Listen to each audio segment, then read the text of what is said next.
Hey, this is a screencast series called Vim Un-Alphabet. My name is Josh Branchout, and this is episode 11 in the series. In this episode, we'll be looking at the Ampersand character. This character is mostly used as part of substitution commands.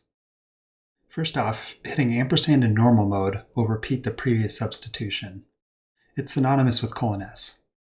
So if I jump here and I do a substitution to replace the word here with all caps here, and I add the global flag, boom, it replaces it. Now if I jump to the next line and I want to repeat that substitution, I can hit ampersand. It repeated it, but you can see despite the global flag, it replaced this here, but not this here.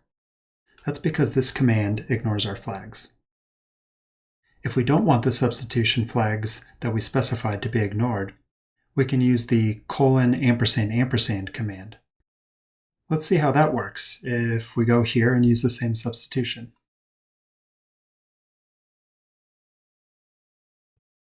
Going down a line, we can run :ampersand, and we'll see it replaces both instances of here.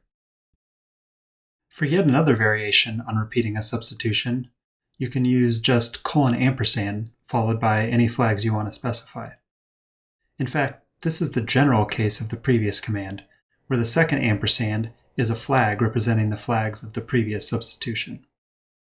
So if we start here with a substitution of here that uses no flags, hitting enter, it replaces it. Now in this line, we can use the :ampersand command and then include G and C as flags, which are global replace and ask for confirmation respectively.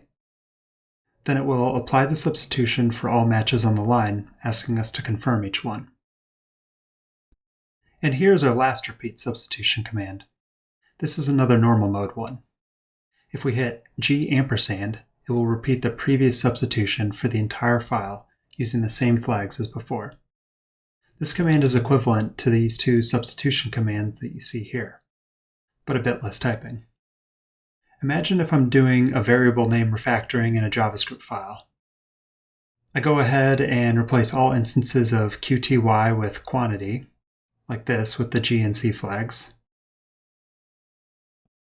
Okay, that's great. Now I have another file where I want to make the same changes. Let's use this J mark to jump there. Now that I'm in this file, all I need to do is hit G ampersand and it repeats the previous substitution with flags. I confirm each one, and I'm done. Cool, now let's jump back. That's it for repeating substitutions. This next one is about using ampersand in a substitution. It can be used in the replacement part of the substitution to represent the whole match pattern from the first part of the substitution. As a small example, let's say I just have the word sub abbreviated. I can pattern match against that, putting the ampersand here, and then tacking on stitution. And now I've got the whole word. Last off, the ampersand plays a role in the lets and sets of Vim's internal variables and switches. We can start by opening a let command, adding an ampersand, and hitting tab. Let allows us to set the value of any of these internal Vim options, which are signified with this leading ampersand. Adding HL, we can narrow it down a bit to these few options.